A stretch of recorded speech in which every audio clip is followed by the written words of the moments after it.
Hey there, it's me Nate, and today I just want to give a little update on the channel, like what I'm reading, what I'm planning to read, for 2026. At least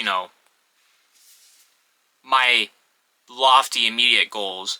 I don't know if I'll hit all of these, or actually I might hit more than these.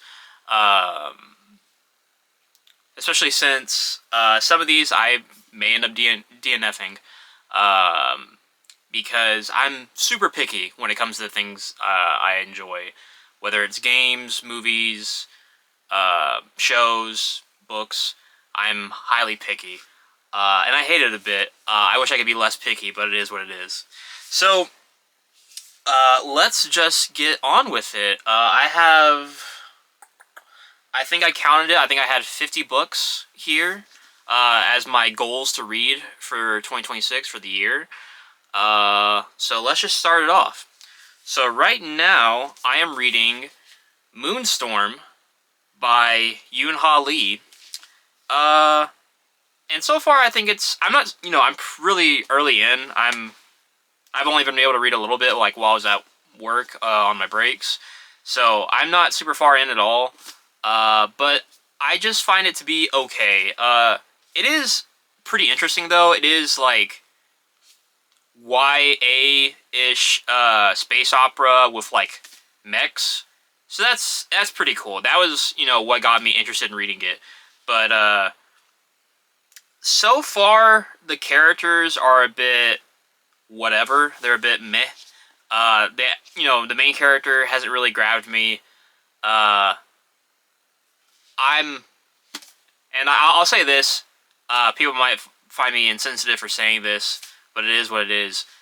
It feels like in this universe, or at least in this, this world, it feels like 50% or more of all people are non-binary. And I have nothing against non-binary characters. It is so in your face that it's like, it almost feels like, like diversity bingo.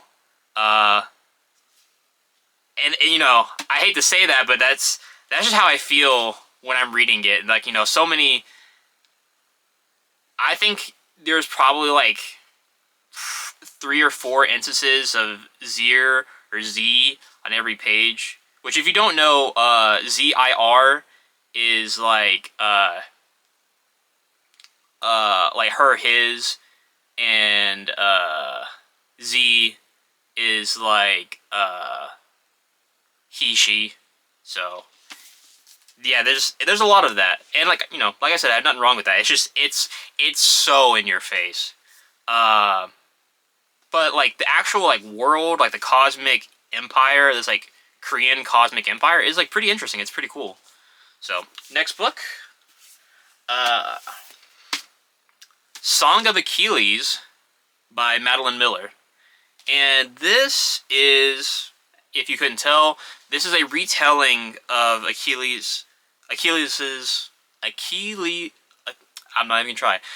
It's his life, retold, in this coming of age fantasy, story of retelling Greek mythology story, and a lot of people really highly recommend this book. The brief sample of it I read, it was like really grabbing. I was really interested in the character, so I'm excited to get to this one next after Moonstorm. All right. Let's see. Oh yeah. Oh, this one's a big boy. So this is The Priory of the Orange Tree by Samantha Shannon. This is book 1 of a series. At least I think she's done this book and then like 2 prequels or something like that. I don't think there's an actual like direct sequel to this book yet. But hey, like dragons, this like isolated island kind of like nation, I hear there is like some romance in here. I like romance. If it's done right. There's a lot of romantasy that's like trash, but I'm really excited to get to this. This is a chunker. This is like 800 pages, I think. So it's gonna be a huge time investment. Let's see. All right, we have Iron Widow by Jiran J. Zhao, I believe. Hopefully I got that right. I doubt it, but hopefully I did.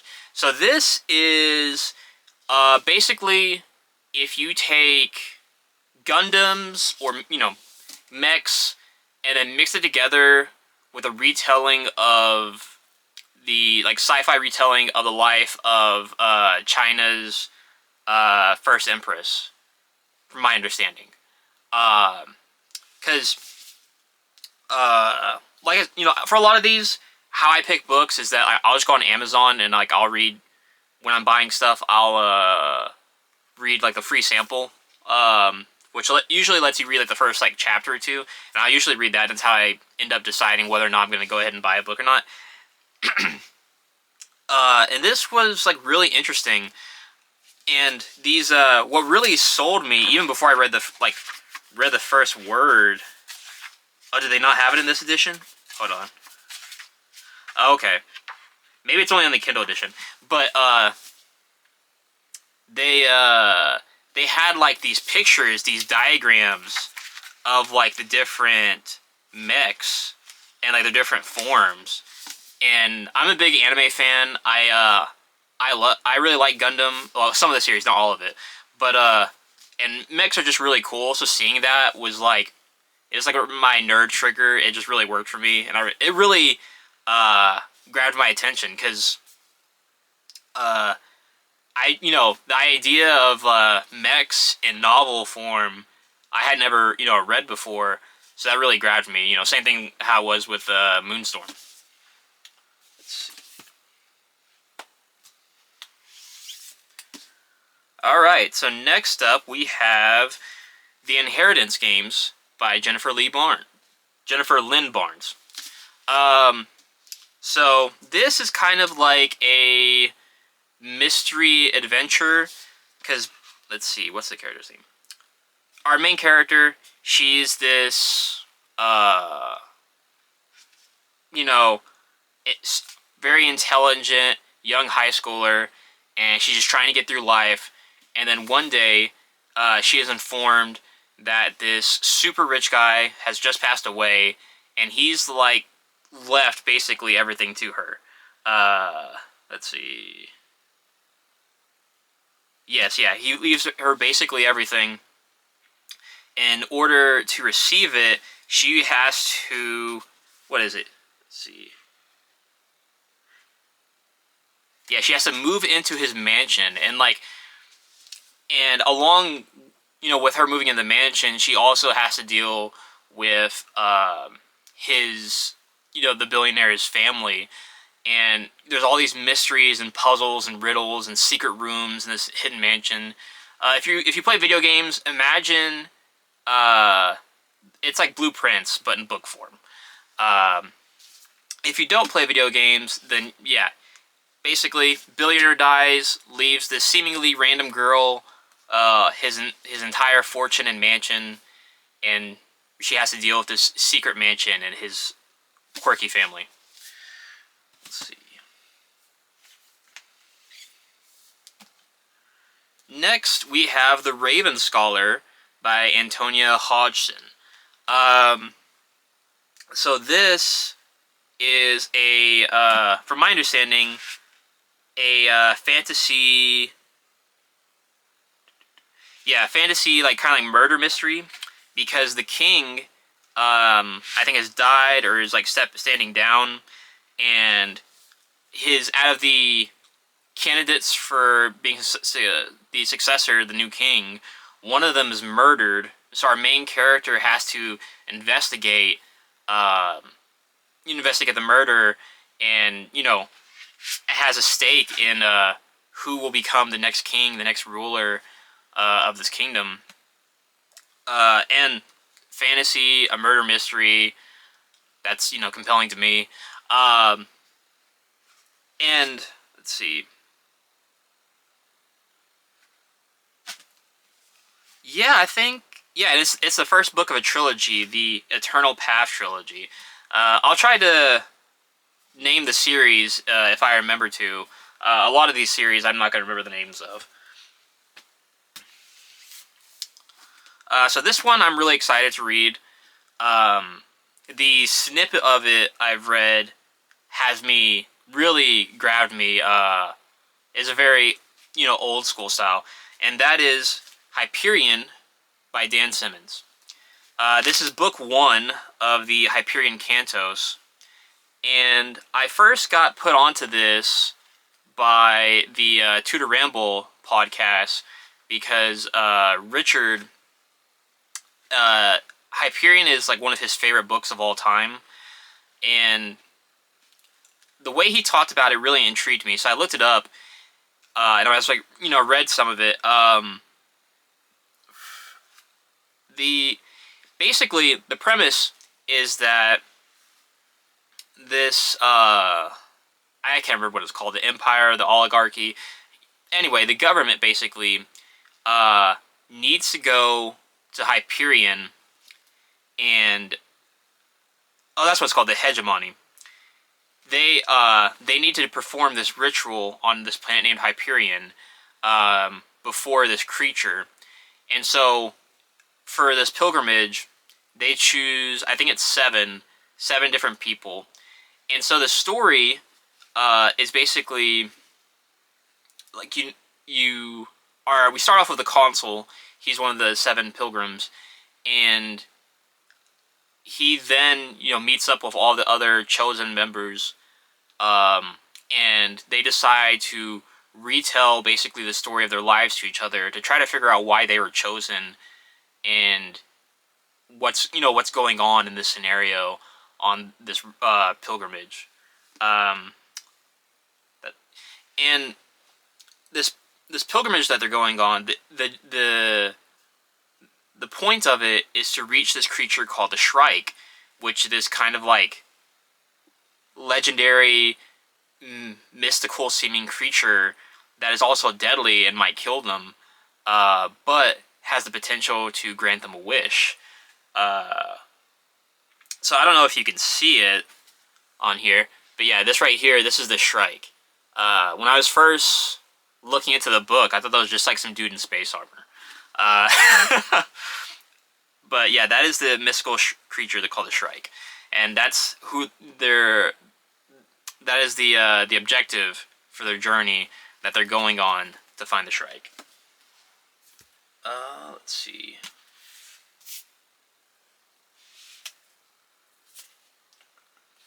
Alright, next up we have The Society of Unknowable Objects by Gareth Brown. Basically, the reason I picked this book to read was I don't know if it holds up, but back in the day, I used to really love this show on Sci-Fi called Warehouse 13. Dust or something. And basically in that show, and seemingly in this book, there is a secret organization that would go around the world and collecting magical objects and then bringing them back and like kind of storing them. And that's basically the same premise of this book. And because we have our main character, Magda, she is an author, and she's always been intrigued by kind of like the mysteries and magic of life.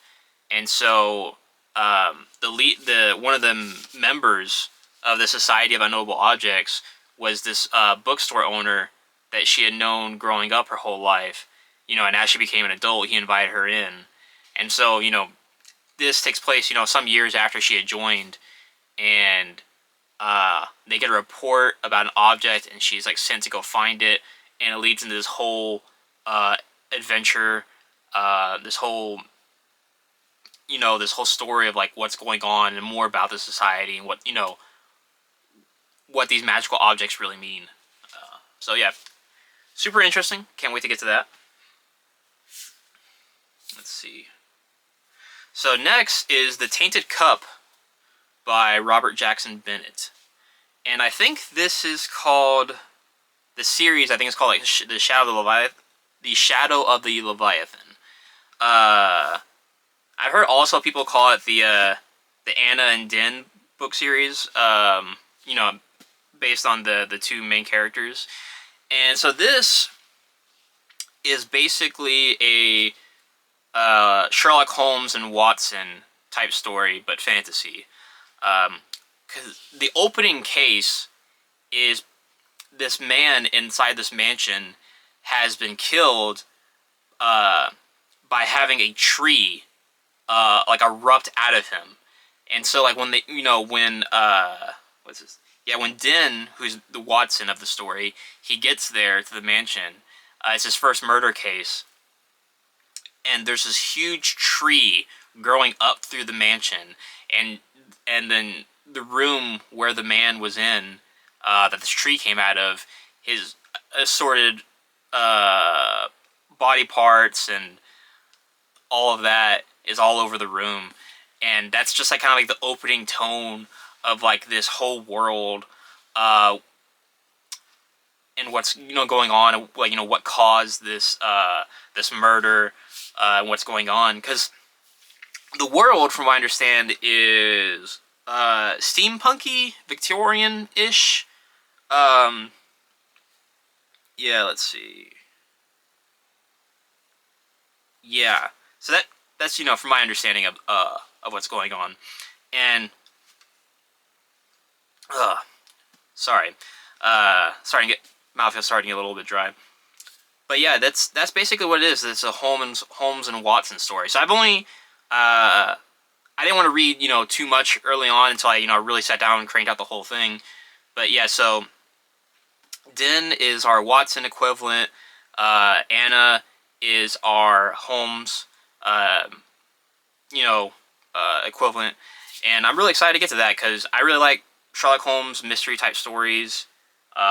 You've already heard me talk about a few, sort of. So yeah, more of that. Alright. And now we have Red Sister by Mark Lawrence. And I've heard a lot about different Mark Lawrence books.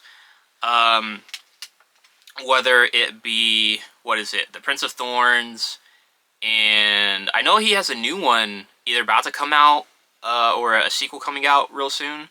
But this is the one that really seemed interesting to me. So this is the first book of the of the Book of the Ancestor trilogy, because there's, I think it's called Red Sister, Grey Sister, Holy Sister are the three books.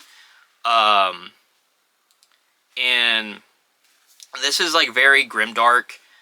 So this first book, our main character, Nona, she is like an orphan that gets taken in by the nuns, yeah, at the convent of Sweet Mercy, to become a Red Sister, which is basically like a warrior, an assassin.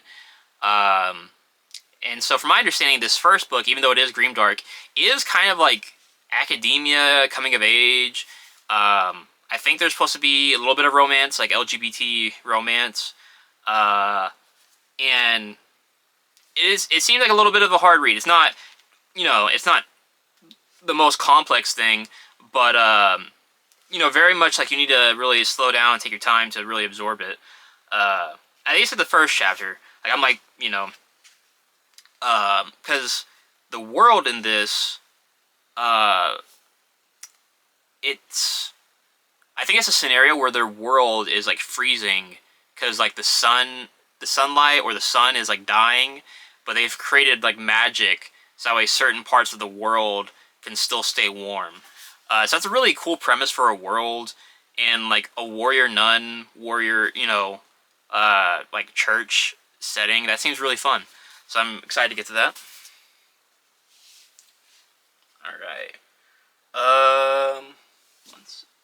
Alright, so we got The Mercy of Gods by James S.A. Corey. And James S.A. Corey is the writer of the Expanse series, which I also have Leviathan Wakes in this list.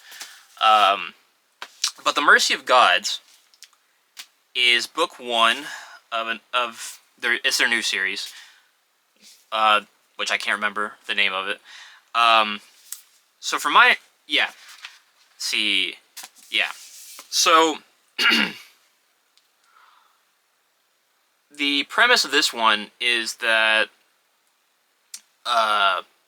this alien race comes to this human colony planet and abducts all the people and enslaves them because the aliens are in the middle of their own conflict or war, and they need assistance. But by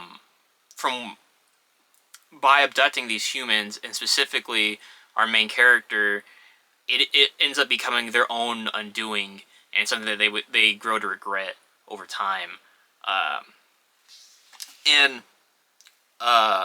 It just sounded like the basic premise sounded really interesting.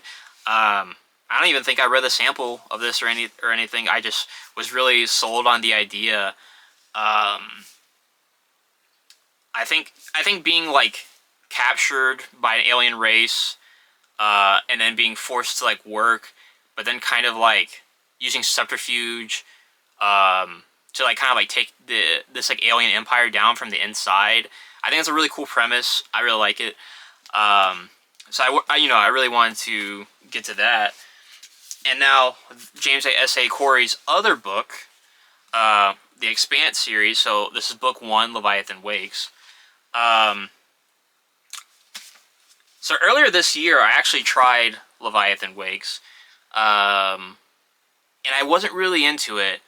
But these last couple months, I've really gotten back into reading in a big way. And I tried reading the first couple chapters again, and I really, really fell into it and really liked it a lot more. So I'm excited to get back to that later on. And The Expanse has this TV show also, but the premise is that it is sci-fi, I guess maybe space opera, but it's more realistic, where it's and then probably a couple hundred years into Earth's future, where we're out in space. We have people on the moon. We have people on Mars, and some of the people, they're called belters because they live out in the belt. I think asteroid belt. But anyway, they're a bit space-born people. And because they're space-born, they've lived in space all their lives. Their bone structure is different. They're taller. And there's multiple POVs in this also. Because one of the main characters, he's this detective on this space colony. And one of our other main characters, Holden, I believe, is a crew member on this ship where he wakes up or something happens and most of the crew is dead, except for him and maybe a couple other members. And so he sends out a message, space-wide, about what's happened. But because of the political situation of the galaxy, the solar system, it can lead to conflict between belters and regular people and Earthborn people. And so it kind of explodes into this situation, this mystery, but also this political ramifications between different societies of space, and what the divisions that we still have even in the future. I think it's a really cool premise. So I'm really excited to get into it, and it's so well regarded, there has to be something, where there's smoke, there's fire. Alright. So next, I gotta start picking this up a little bit. I got a lot more books left. I don't want this to be a super long video. But I have The Knife of Never Letting Go by Patrick Ness. And this is, I guess the series is called Chaos Walking. This is book 1 of that. And so this is in this world, or at least in this area that the main character is in. He lives in a town where there's nothing but it's just him and a bunch of other men, and they can all like read each other's minds, or at least yeah, they can all read each other's minds. The way it's kind of worded in the beginning of the story was kind of confusing about how this like telepathy worked. So I need to read on to see how it expands and how it's further explained. But this young boy, he's the only like child in his town. It's all like all the rest of them are a bunch of adult men, and one day I think a girl kind of like winds up in the town, and he's never seen a girl before, and it kind of like things start happening that reveal kind of like the darker mysteries and what's really going on in the situation, this town that the boy's in, and like his world as he knows it. So it is kind of like a dark coming of age story, and I found it like really interesting. And the way it's written also, it felt like there's like a lot of slang, like it's like how people actually talk, like a little bit of a crude like preteen teenager boy in this scenario. I really like stories where like slang is actually in, because it's always interesting where a lot of books you'll have kids who live on the street, like orphans or just like hobos and stuff like that, and like you read their dialogue and it's all like kind of like perfect English, and you expect some like slang or like broken words, and this has that, like when he's talking to some of the adults or like his internal thoughts. It's really fascinating. It's nice to read. So next up, we have Magician Apprentice by Raymond E. Feist. This is book 1 of the Rift War cycle, which is like this huge, sprawling series with like, I think it's like 30-ish books. There's a lot, and that's like broken up into like multiple like little like trilogies or sub-series. And so this is book 1 of everything. This is Magician Apprentice, and Magician was actually one book, but it was so long it got split into 2: Magician Apprentice, and then was it Magician Master or something like that? Anyway, but yeah, this is book 1, which is Magician Apprentice. So this is technically this is half of a bigger book, and this is a fantasy world where our main character Pug discovers he has magic and is taught by this wizard. But then there is this rift that opens up, and these aliens come from like another dimension, another world, into this like fantasy world of where Pug is, and it creates this this conflict between these aliens and like the people of Pug's world. And I think it's really fascinating, like aliens in a fantasy world. I think that's a really cool story. Actually, hold on. There's another book like that in this pile, but it's so far down I can't dig it out without disrupting the stack I have over here. So I'll talk about that idea later of like kind of like a fantasy and like interdimensional conflict. But yeah, that's what Magician Apprentice is about. Let's see. All right.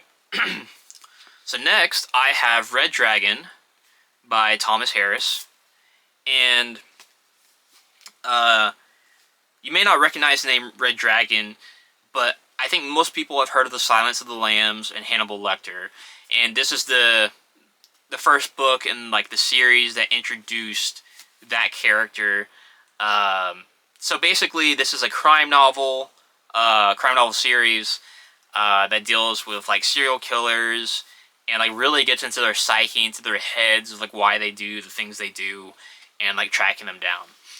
So I love crime novels or crime stories. I grew up on like Law and Order and like a bunch of like police procedural type shows growing up. So I'm a real junkie for that stuff. So next one, we have The Witch's Orchard by Archer Sullivan. And speaking of police procedurals, um, this is a private eye detective story where our main character, she's this female detective, she needs money to pay for rent and all that kind of stuff, like the typical kind of like noir kind of story. But she is contacted for this job, which is a cold case. This guy, he wants her to like look into the disappearance, the abduction of his little sister. And the reason that he specifically chose her to do this job is because it's from like a small mountain town out in the wilderness, basically, and she kind of comes from that same culture. And so, using like her own kind of like roots and origin, she's investigating this mystery of this serial abductions of these little girls in the small mountain, region community. And so, like, she starts, when you start turning over rocks, sometimes something will slither out, and that's what she hopes to do. Trying to find this little girl and the rest of the children abducted by this person. All right.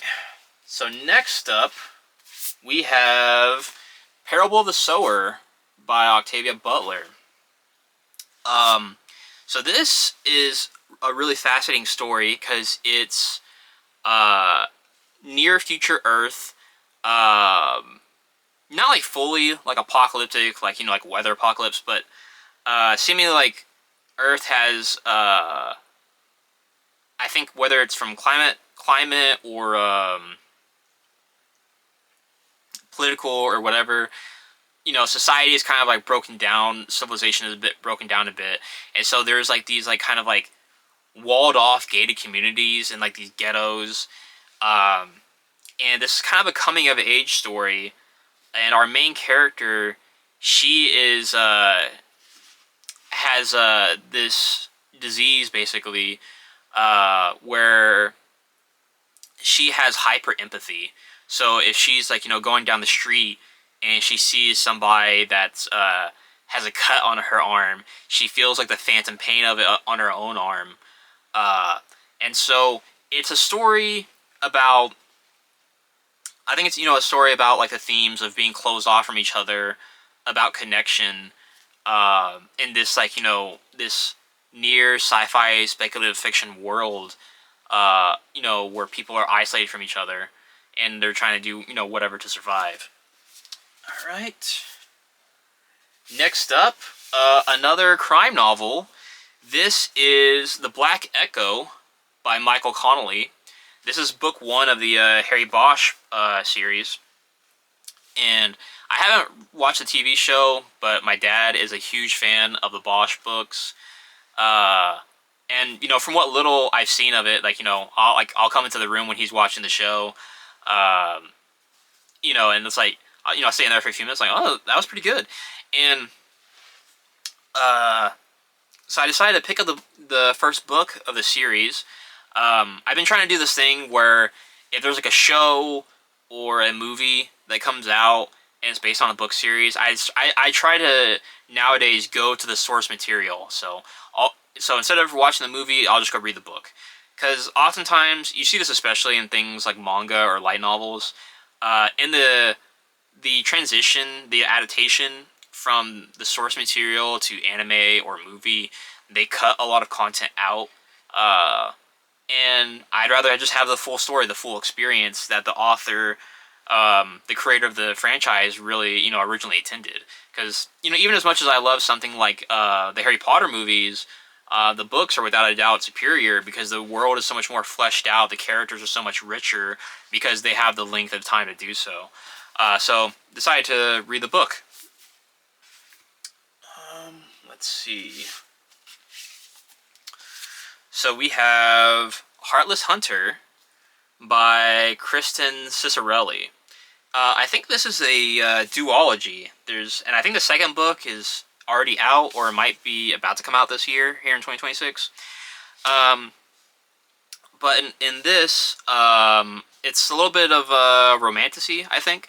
Um, so in this kingdom, witches had like ruled and like were basically like the upper crust of society until this incident, this situation happened where their magic was affected and they weren't as powerful anymore, and so they were overthrown by like the regular people, and so now witches are hunted and they're being put to death when they're caught and stuff like that.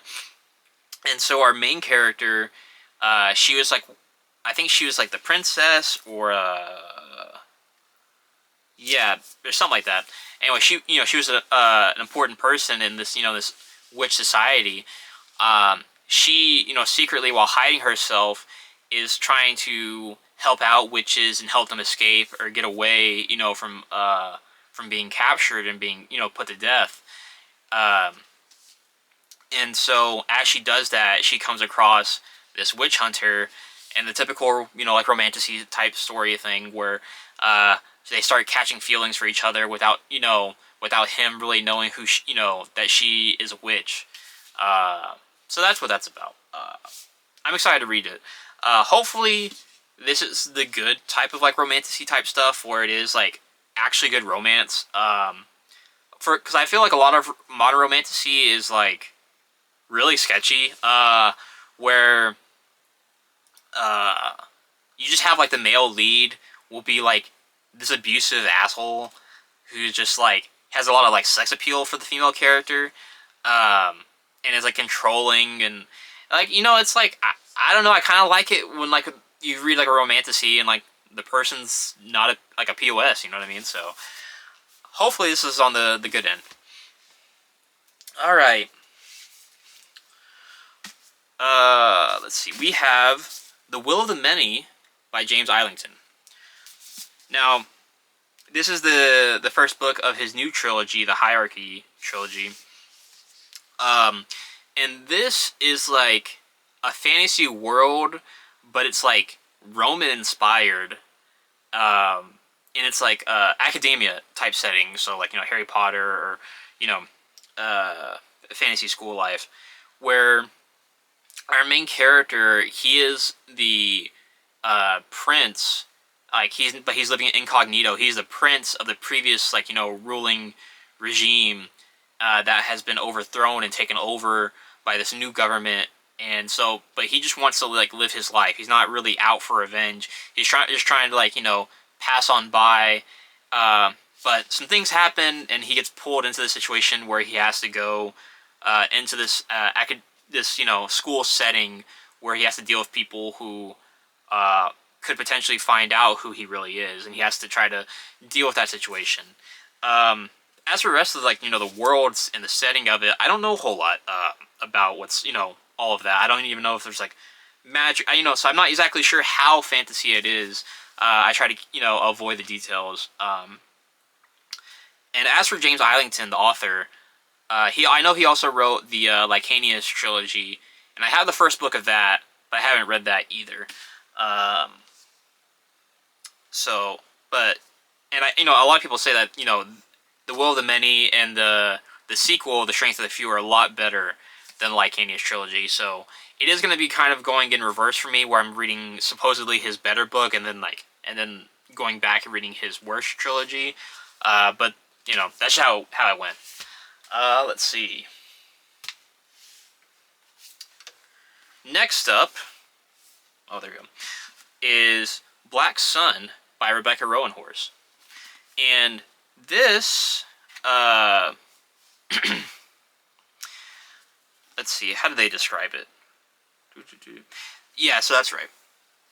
So this is inspired by like pre-Columbian American civilization, so I'm guessing like Indian culture. Our main character, or at least one of the main characters, he they talk about in the prologue, so it's not spoilers.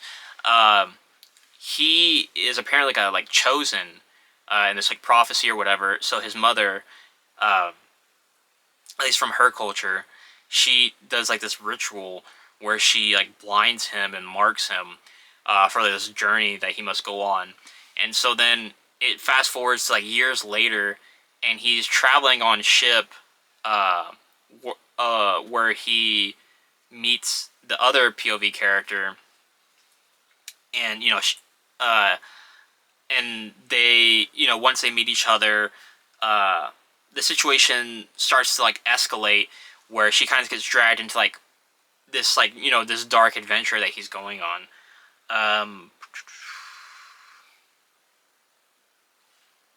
Let's see. Yeah. So I know that sounds vague, but I didn't. The premise and like the prologue was so interesting. I didn't want to, research and look into it too much more. I kind of just wanted to like, all right, when I get to this one, I just want to, go all in on it and really be absorbed in. And I think this in terms of popularity, I think this book is the series is on the rise. Oh yeah, I didn't say the series. I think this is. Oh, they don't have it on here. I think it's like, I don't know. I'm not even gonna try to remember. But yeah, this is Black Sun by Rebecca Roanhorse. All right, so this is Hemlock and Silver by T. Kingfisher. So this is a retelling of Snow White, and a little bit more of a darker retelling. I guess more towards like a Grimm's fairy tale, darker, more adult version of Snow White, where our main character, she is she experiments and cures poisons by testing them like on herself, and the king, I believe, comes to her with a job because I think it's either him or one of his children has, basically a royal poisoning has happened, and so he needs her assistance to like, save the life of. Hold on, that's gonna bother me. Yes, his daughter. So yeah, because the king's daughter is Snow White, and so he contacts her to help save his daughter Snow White, and she meets people along the way, and goes on this epic adventure. Well, maybe not epic. Maybe epic's a bit too big of a word, but she goes on this adventure to save the king's daughter. I am a little bit skeptical on if I'll even like this one, because earlier this year I read What Moves the Dead by T. Kingfisher, and I really, really didn't like it. So hopefully this is one of her better works. Otherwise, I'm, because What Moves the Dead, I probably read maybe like the first few chapters before I DNF'd it, because I was bored. I was just bored out of my mind reading that. Let's see. Alright, so next we have The Grace of Kings by Ken Liu. And this is book 1 of the Dandelion Dynasty. Now this is, I think the author, maybe he coined this term, silk punk. So instead of steampunk, which is like, Victorian area London with technologies and stuff like that, it is like Chinese or Asian culture. I think of like the Silk Road type stories, where this is basically a fantasy retelling of Chinese history. Is my understanding of it, from how people have explained it to me. And I think like this first book is supposed to like set up the world, and then like the sequels is more kind of like its own like story. Like this is like more like a world building book. I mean, that has like its own complete story, and then the rest of the books are kind of like a sequel, more of a sequel instead of continuation than this first book. Because I know a lot of people have just read The Grace of Kings, loved it, and then not even read the sequels, because the sequels are, you know, apparently so different. So I want to see where I land.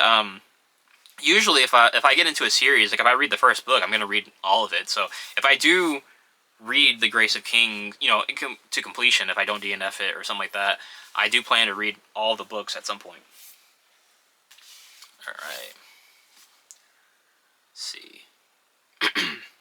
So next up, we have Angels and Demons by Dan Brown.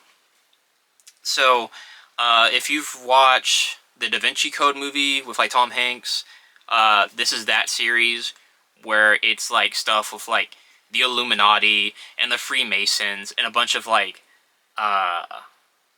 you know, like Renaissance era mysteries coming to modern day. So it is kind of like crime novel, mystery novel type stuff.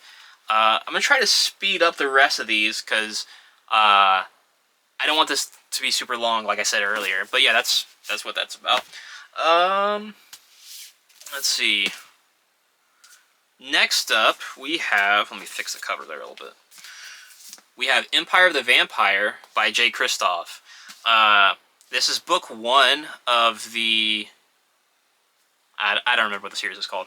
But this is book 1 of this trilogy. The last book actually just came out, I think, in December or November or something like that. And so I really like vampires. I really want to read like a good vampire story. This one is supposed to have a lot of action, be sexy, be, you know, dark, you know, a lot of violence, which are all things I'm into. So I'm excited to read this. Let's see. So we have Under the Same Stars by Libba Bray. Okay. I had to double take at that author's name, because like Libba Bray, for a second I thought it said by library, and I was like, oh, that's crazy. But Libba Bray, I haven't read any of her work, but basically, this book is a there is like this tree. Is it this one? Yeah. There's like this tree in like 1939 Europe, and these two girls, you know, they live in the town around this tree, and they have their story. And then there's another story where it's 1980, you know, West Berlin, and that's one POV. And then we have another story that's New York City in 2020. And I think, you know, as the book progresses, you bounce around back and forth from the different POVs, and you see how they're all connected by this tree, this like this supposed like magical tree, and how, you know, how across time these people have all been you know, that seemingly don't have anything to do with each other, are all actually connected. So I've only, you know, read a bit of the part about the 1939 that POV, and it seemed really interesting. So I really want to get into it. Ooh, stretch a little bit. I'm getting a little bit sore. I hadn't really mentioned it, but I am doing this from a lower perspective. I'm actually sitting on the floor. It's a bit more comfortable than my whole setup that I was using before. So you may not have even noticed. So next up, we have The Black Prism by Brent Weeks. This is the first book of the Lightbringer series. And just a bit of this I've read, I really liked it. I really liked the magic system. And it seems really interesting. I am a bit nervous, though, because everybody says depending on your perspective, that the last 2 books, or at least even like the final book, really falls off hard in comparison to the previous books. So that's a bit of a bummer. But sometimes the ride really is worth it, even if the destination turns out to be crap or turns out to be mid.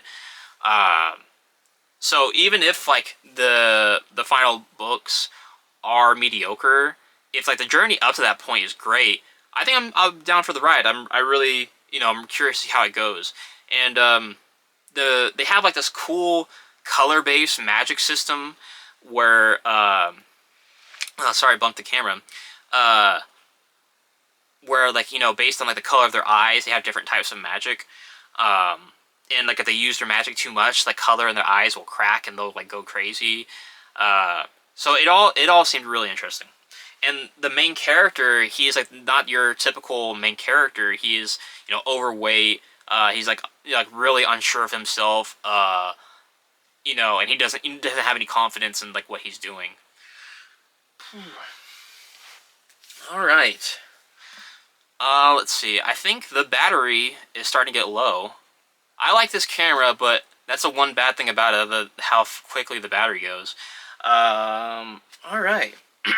So let's see if I can try to speed run some of these. So we have The Sword of Shannara by Terry Brooks. Basically, Terry Brooks was a student of Tolkien, basically. And he wrote his own fantasy series that's still going on today. I think he's still coming out with Shannara books. A lot of people, at least with early on, say that Shannara is basically a ripoff of the Lord of the Rings and the Hobbit. I don't have much perspective because I've seen the movies as a kid. I don't like the movies, and I do have The Hobbit by J.R.R. Tolkien. Tolkien. I'll say Tolkien. So I plan on reading both of these, get a better perspective on, our epic fantasy, so I can really flesh out and grow as a reader in fantasy. Let's see. So this is a reread for me, because I haven't read this since I was in junior high, but this is Hunger Games by Suzanne Collins. I know she came out with a couple of new books, like, what was it called? Sunrise on the Reaping, something like that. It just made me think about the series. So I was like, I should go back and give it a shot. Because I read Hunger Games, I read Catching Fire, and I read like half of Mockingjay, I think is book 3. And I got bored of it at the time, and I just moved on. I never went back. So I think I'll just start back at the beginning with Hunger Games. I'll see how that goes. I gotta be honest, I didn't like PETA at the time. I'm probably not gonna like PETA still. But it is what it is. Similar situation as it was with the Bosch book. This is Killing Floor by Lee Child. This is the first Reacher novel. So I've watched season 1 of the Reacher show on Amazon. I've seen the first Tom Cruise Reacher movie, and I like both of those. I really like the Reacher show, but I fell behind on watching it on Amazon, and then I decided, I should just read the books. That's why I picked this up. All right, let's see. This is Eye of the World, book 1 of the Wheel of Time. I gotta be honest. The little bit of this that I read, I found it to be a little bit overly wordy, a little bit tedious. But so many people swear by the Wheel of Time. It's so many like booktubers' favorite book series. So I'm gonna give it a genuine go. But I don't know. I have this feeling that I'm not gonna like it. But I'm gonna go into it with open mind. Let's see. So next up we have The Neverending Story by Michael End. I think it's End. The font they use, I can't tell. And I've seen the movie a long time ago when I was a kid, but I've never read the book, so I don't know what the differences are. But I'm like really curious. If you don't know, if you're probably some of you may be too young to remember, but The Neverending Story, our main character, Bastian, is this shy, awkward kid, and one day on his way to school, he goes into this bookshop, and he finds this amazing looking book that the bookshop owner has on his table, and he steals it and takes it with him. But then he gets sucked into the book, into the world of Fantastica. Yeah, that's what it was.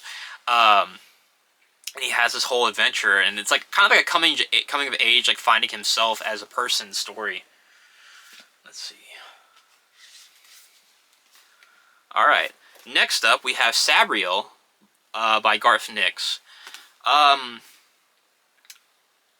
not sure if I've read Garth Nix or not. Because I think I read the Bartimaeus books when I was in junior high. I think that's Garth Nix. Or I might be getting that mixed up with somebody else. But either way, Sabriel is a YA fantasy stories from back in the 90s. And basically, there's, they have this kingdom, which is like more technology based, but then there's the old kingdom where like magic is like more powerful and is like thriving. And our main character, Sabriel, she's, now that she's like graduated school, she wants to go to the old kingdom, just like her father, and become basically, what do they call them? Oh, an Aporson, where they kind of like defend and like fight against like the magical creatures and the dark forces from the old kingdom. So really looking forward to that. I do like my YA a bit. Next up we have The Golden Compass by Philip Pullman, book 1 of his Dark Materials. Let's see. I watched the movie when I was a kid, and I've watched a bit of the show on HBO, and I kind of bounced off of both of them. I really am super into the premise of this world where kids have like these animal companions that like can shapeshift until like when they become an adult they have like a finalized form, and like polar bears with armor and like all this stuff going on. But it's a trilogy of 3 books.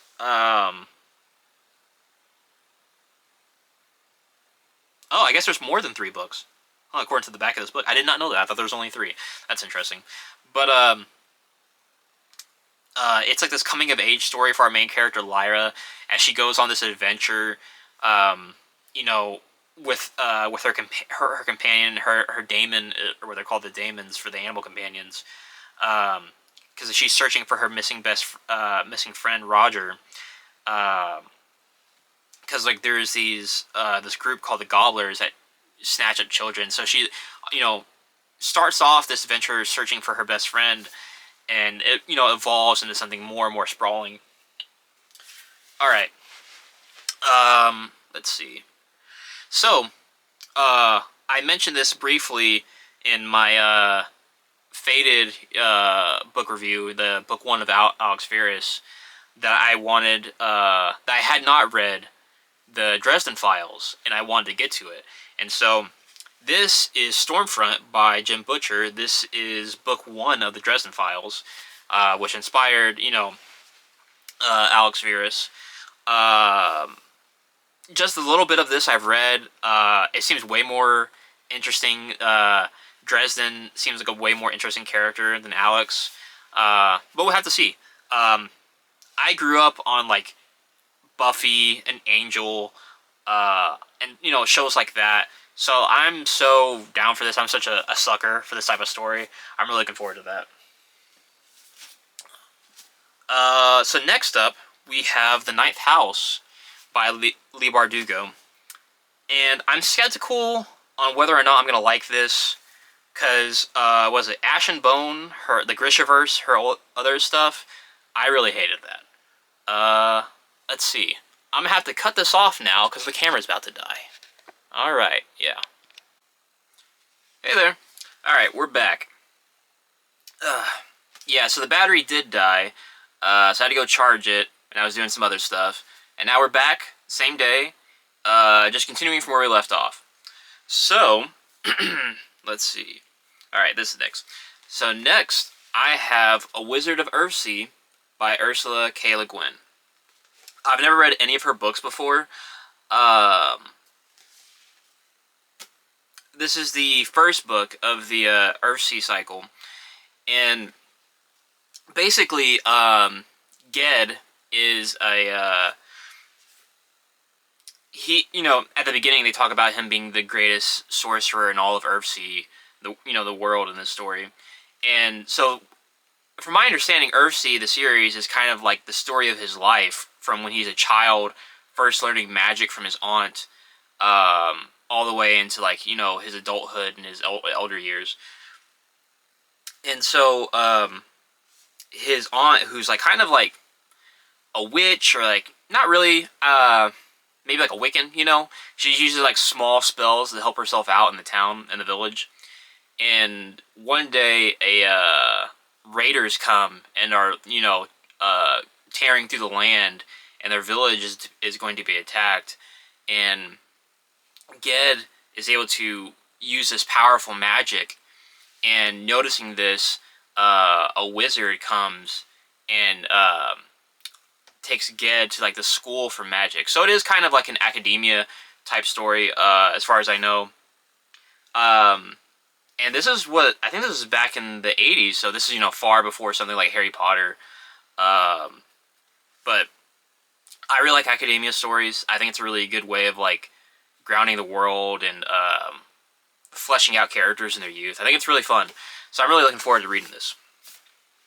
Next up, I mentioned this earlier when I was talking about Magician and, the idea of aliens in a fantasy story.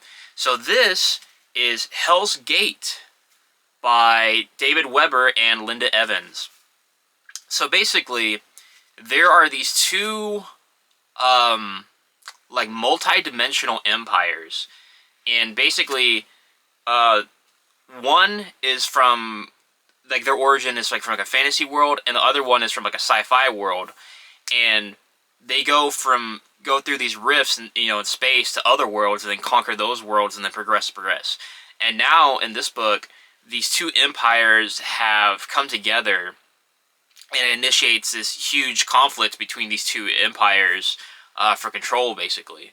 And they've never seen anything like each other. One is all blasters and sci-fi, and the other one's all spells and magic and your typical fantasy fare. So it really is this coming together of fantasy and sci-fi, and this really interesting story. I've only read a little bit of it, but it was pretty fascinating. It is a huge chunker, though. I have the paperback, and it's 1,200 pages. So this is yeah, if this is a hardback, this would be a brick. You just throw it at somebody. All right, next up, a classic. I read Animal Farm earlier, not earlier this year, because it's not the same year anymore, it's 2026, last year.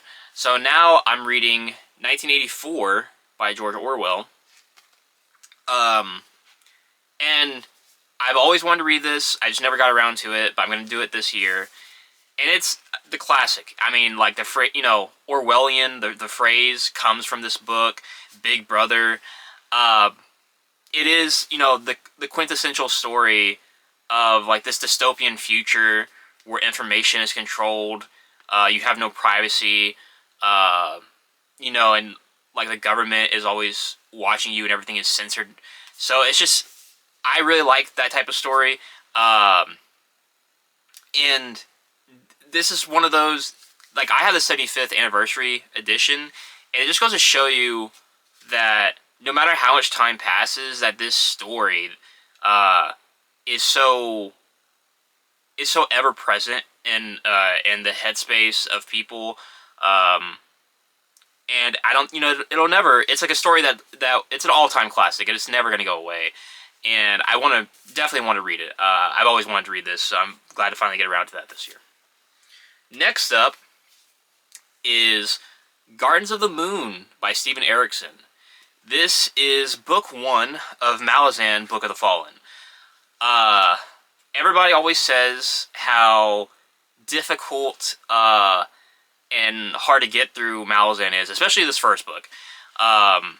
Because there's so many characters, there's so many POVs, the world is so deep. But I want to try it out, I want to go through it. I am a little bit nervous about it, But oddly enough, just based on like the little bit I read at the beginning, I think I'll like this more than something like Eye of the World. I have to like look at like a reading order or something like that, because I know that Book of the Fallen is just a 10 books that you can go straight through, but I wonder if it's like better to intersperse some of the books from the other Malazan books, because Steven Erikson is not the only Malazan writer, because Malazan is based off of a D&D game that he had done with his friend, whose name I can't think of the name of, but there's like 2 or 3 other Malazan like series. This is the classic one that all the Malazan fans love, the main one, but the other ones are supposed to be great too. That flesh out some of the other characters. So, but yeah, the base Book of the Fallen series has 10 books, and they're all big books. But I at least want to get my foot in the door and get it started this year. So next up, another urban fantasy story, Magic Bites by Alona Andrews. Right? Yeah, Alona Andrews. This is basically Buffy. I mean, she's not like a chosen one. She's not the chosen, the Slayer, but it is quintessentially urban fantasy. Buffy, a family. Basically, Kate Daniels is our main character, and she's basically a magical bounty hunter, where gigs for hire, and a family friend of hers who is like the kind of like a member of the magical police force, is murdered, and so she wants to investigate his death, and it leads into this this mystery and like more about who she is and her origins and stuff like that. But urban fantasy, I really want to get more into it. I got a taste of it, with Alex Verus in 2025, and between this and Dresden in this year in 2026, I'm really looking forward to getting more into the genre. Let's see. Oh, here's another one. So this is A Sorceress Comes to Call by T. Kingfisher. So I didn't realize I had gotten another one of hers along with what was it? Hemlock and Silver. So I have 2 Kingfisher books to go through this year. So this one is basically a witch, a sorceress. She is like a single mother living in this town, and she has full, complete control of her daughter. And not just in the domestic sense about she tells her what to do. She uses magic to actually control her actions, like basically puppeteering her, so that way she seems like the perfect daughter, and like basically micromanages and completely holds prisoner, controls every aspect of her daughter's life. But then one day, some new people come to town, a brother and sister, and so this witch mother sorceress, she wants to take the brother, as a husband for herself. So she slowly starts, weaving her ways, using her magic to take control of the situation. So between the witch's daughter and and what is her name? Yeah, the witch's daughter, Cordelia. That's the witch's daughter. And the man's sister, Hester, they have to try to like overthrow and stop her mother from doing, whatever her plot is. Sorry for the for the vague summary. A lot of these I try not to go super in depth on before I really sit down and get way into them. Here we go. Fever Dream by George R.R. Martin. This will be my first Gurm book. Instead of A Song of Ice and Fire. I do plan to read A Song of Ice and Fire at some point, but I saw this was on sale, it was really cheap, so I just went ahead and picked it up. And so Fever Dream, it's not book 1 of a series, it's a standalone. It's one of his, I think it's one of his earlier works before A Song of Ice and Fire, And basically, our main character, he is a boatman in, I think in like the Louisiana type area in 1857, and he owned multiple boats, but after a huge storm, he loses most of them. And his last boat left is this crappy junker, basically. And so he's desperate, looking for money or for sponsorship. And so a job opportunity comes knocking to him when this strange, beautiful, powerful seeming businessman offers to give money to our captain here in exchange that he is able to travel on the boat with the captain and invite on whoever he wants and no questions be asked. And so it is this kind of story of friendship and understanding between this, this mysterious businessman and this captain, but it's also kind of a mystery because the captain doesn't know really what to expect of this businessman, and like what his greater desires and his true intentions of the situation are and why he's hiring him. So it sounds really interesting. I showed you the cover already, so it's not even a spoiler to me. The businessman, he is a vampire. And like I said earlier with Empire the Vampire, I love vampire stories. I wish there was more of them. I wish there was more quality vampire stories. So I'm really looking forward to reading this.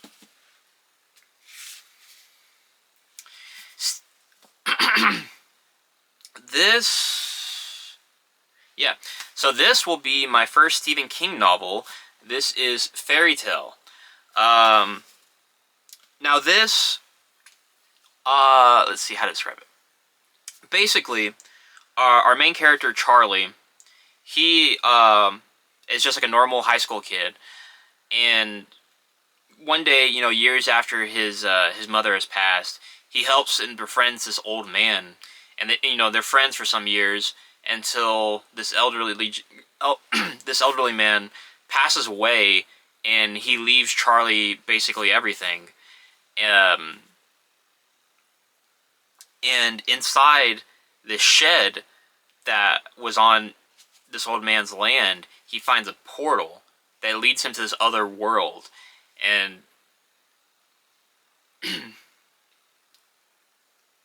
how to describe it?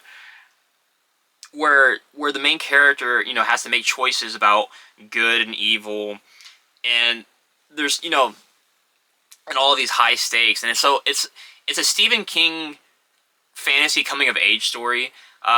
Stephen King has lots of coming of age stories, but and like others that have like fantasy elements, but this is like a purely coming of age fantasy story from Stephen King. And it's not, at least as far as I understand, I don't think it's like dark fantasy like how his Dark Tower books are. This is a standalone that's like a whole, I think there's, 8 Dark Tower books? Maybe 10? But yeah, this is just a standalone fantasy coming-of-age story by Stephen King. So I'm looking forward to reading that. Is it my first Stephen King? No, it's not. In 2025, I read The Long Walk, and I DNF'd it. I hated that book. I really didn't like The Long Walk. But I am looking forward to this. I think it'll be more towards my taste. So next up, we have Unwind by Neal Shusterman. And this is the first book of the Unwind dystology. And I'm a fan of Neal Shusterman. I read all 3 books of the Arc of the Scythe series from him. I have not read the 4th book, which is, I think it's a collection of short stories in that world. But I really like Neal Shusterman's writing, and this is the book. This series is what I think was what kind of like blew up his spot. I guess like his reputation that made him more of a bigger deal. Because I remember, I think I was in junior high or high school when these started coming out, or maybe I was in elementary school. I don't know. But basically, it takes place in this dystopian type future where um, abortion has been gotten rid of, but uh, once a child passes the age of, I think it's 13, their parents can choose to unwind them, which is basically you you take the child apart for parts, like for organs, basically. And so those can be, used for other children, or, you know, basically make another child out of just unwound parts. So, and we have three different perspectives in this book, and each. So, what was it? Yeah. So Connor finds out that his parents are going to unwind him. Risa is, I think she's like has a handicap or a disability. She's like a ward of the state, so I think they're planning to unwind her. Uh, and Lev, he is a child that was purely born so that way he can later be unwound for basically spare parts. So we have these three different POVs. I do like these YA dystopian stories. Some of them, I really loved The Giver, for example, and I really like this one too. I think I will because I like Neil Schusterman. I think there's a great element of like the tragedy, but also maybe like at the end of it all, despite all like the heartbreak, that there is like an element of hope for the future. So I really want to see how this goes. Almost done. I got, let's see, four more. So next up we have Open Season by CJ Box. This, let's see, I was watching Brian Lee Durfee. I was watching his YouTube channel, and he had a review of one of the books from the series. And this is another crime novel, and instead of this being taking place in like the city or something like that, this is basically out in the wilderness because our main character is a new game warden, and so the whole series is basically like murder and crimes taking place while he is maintaining and watching over his territory as the new game warden in this small town. So yeah, like I was saying earlier, I really like these crime novels. I think some people might find these crime novels a bit derivative of each other. I haven't read a whole lot of them, but I'm really excited to. Let's see. Next up is Blood on Her Tongue by Johanna Van Veen. This is another seemingly vampire story or something, and it takes place. It's about these two twins, Lucy and Sarah, and Sarah has become unwell. She sends Lucy this letter asking for help, but it's seemingly written by like a person that's going insane. And when Lucy arrives to see and talk to Sarah, it's almost like a situation where sometimes she doesn't seem to know what's going on, or she seems absent-minded, but she does like these strange things, and her behavior starts changing. And so the way it sounded, it almost felt like The Exorcist but vampires, and that seemed like a really cool premise to me. So I definitely want to get to this one. All right. So next up we have Nevermore, The Trials of Morgan Crow by Jessica Townsend. So this is this is book one of the Nevermore series, and it is a middle grade book series.